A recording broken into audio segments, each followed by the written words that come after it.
Hi, I'm Ginna Hoben. I'm returning to the Blackfriars stage after an absence of 5 years, which I think is the longest time I've been away from this beautiful playhouse. I started touring in 2007, and those touring contracts led into a summer-fall contract and then a holiday contract. And I think Stephanie is probably the only person who's done more holiday plays in her ASC history than I have, because after doing Christmas Carol for several years, I wrote the play The 12 Dates of Christmas, which I was able to perform here for the first time. Its world premiere in 2010.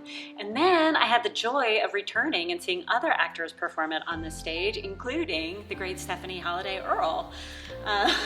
So we have this history between us of sharing having shared the experience of solo performance anyway. And I guess the most recent thing I would have done on this stage was a Renaissance season in early 2017, in which I was able to play Shakespeare's sister in the play Shakespeare's Sister. So my name is Stephanie Holladay Earl, and I first came to the American Shakespeare Center in 2011. With the touring company, and since then I've been on stage. I've been a director for a whole bunch of productions. I've done a lot of choreography for the American Shakespeare Center. The most recent thing you would have seen that I worked on was A Christmas Carol just a few months ago. I directed it and did the choreography for that production. I am really excited to be back working on a one-person show again. It's been a long time since we've had one here, and I think it's about time. What's interesting for me working on this show is that this will have been my 5th solo performance, but this is the only time that I have performed a solo play that I didn't write myself. And I think that solo work does have a little more flexibility and freedom inside the staging, for lack of a better word, because I don't have to worry that I'm going to interfere with somebody else's trajectory on stage. Yeah. So I have a little bit more leeway if I want to interact with an audience member. I know that it's not going to mess anybody up. But there's something else, I think, which is kind of just an unusual thing, that we have an actor who happens to be the author of solo plays, which is that inside my own solo work, I tend to feel more liberated about the language than I would if I was performing, say, Shakespeare. But having then seen other actors perform my plays and hearing them, react to it and take it on and personalize it. The best gift that we can give any work is to take those sort of liberties. So I guess another really special thing about doing a solo show is doing that, is making it one's own, but then finding a healthy balance, a healthy separation between me and a character that isn't me. Right. I guess another thing that I would point out would be that while the Blackfriars Playhouse hasn't seen that much solo performance, it has, because you and I each performed the 12 Dates of Christmas here, and for many years the Santa Leon Diaries has been performed on this stage, which is a solo show.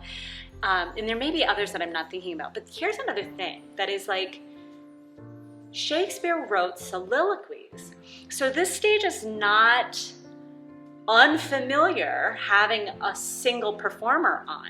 And what those things have in common, I think, is the solo work that we're talking about by Duncan Macmillan and the soliloquy by Shakespeare, is that you have a character who is working it out, whatever it is, whatever plot problem we're dealing with, and we have the audience to help us work through it, rather than the other actors, which is typically what we're used to, I think, at our American theater. So I guess I just want to point that out too, which is like, it's not the only time that I've been alone on this stage. I've had those solo moments too. Yeah. And lucky for us, we're in a space that keeps the light on the audience, so that, it's not just to be or not to be by myself. It's figuring it out with them. The performance is really tailor-made for you as an audience member in this particular day, in this particular group, in this particular moment in time. I think that's what's really exciting about any one-person show, but especially this particular script. Every Brilliant Thing tackles some really difficult subject matter. It's not easy stuff to face. What makes this play remarkable is that it manages to be funny. I think we ourselves have laughed a great deal in rehearsal, and I expect that the audience is probably going to laugh a lot. And then I am always a little bit surprised at how much I'm enjoying myself in a play that faces some really difficult circumstances. What is awesome about Every Brilliant Thing is that upon reading it, I actually thought, oh, this is a play that is really suitable for the American Shakespeare Center, primarily because it is a direct address play, which means that it is intentional that the actor address the audience directly, which is precisely what we do here at the American Shakespeare Center. So it's actually quite perfect for this location, for this stage.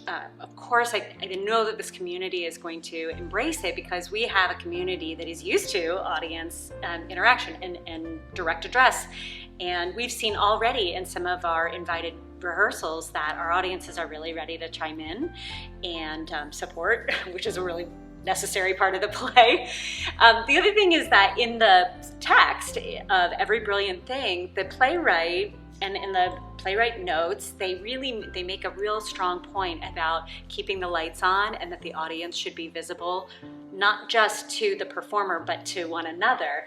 And that's just a phrase that I've been hearing in this building for a dozen years and precedes my involvement here, which is we keep the lights on so that we can see you, you can see us, and we can all see each other. So again, it does feel in many ways to me like this play just was written for a space like this. What do you think? I definitely agree. Another thing I would add is a large part of the American Shakespeare Center, as I'm sure you know, is our live music component, that we often have incredible live music here before the show, during the show, and that will be true of this production as well. The cool thing is, not only will you get to hear some fantastic music by Sam St. Hours, but you will also get to hear some recorded music, which I think is kind of interesting to see a mix of those two things existing here on the American Shakespeare Center stage. That's not a thing we do as much. So I think audiences will get a chance to see, as Ginna said, a script that's really tailor-made for what we do here, but with some twists.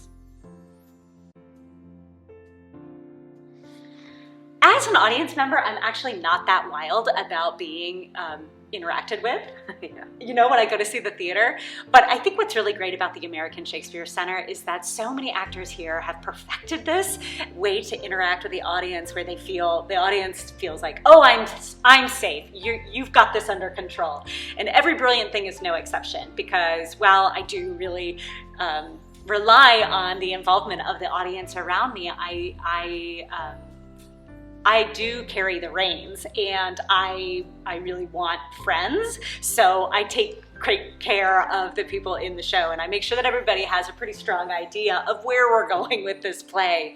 And the people that we've had in the room so far, I have been so generous, and it's just nice to know that people are willing to come along for the ride. I think Ginna does such an excellent job of making everyone feel safe and feel guided and feel like they can really play and have fun and not be in the sort of spotlight that's scary. The image of the Postit note comes up quite a bit in the play, and I've seen it used for other productions as well, because it's one of the things that our trusty protagonist does. It's one of the tactics that our protagonist uses to inspire her family member to see the bright side of things and to recognize what is wonderful about life. So we use them. They do show up in the play, and they show up in our marketing materials. And if I could add one to this list, I actually did discover this during rehearsal, that I was walking to work and I observed this, and I was like, oh, that's a brilliant thing. And that is seeing someone completely rock out singing and dancing to themselves in their car by themselves. It's just one of my favorite joyful things to observe and to share. If I had to add one, there's so many that come to mind, but I think I'm gonna go simple.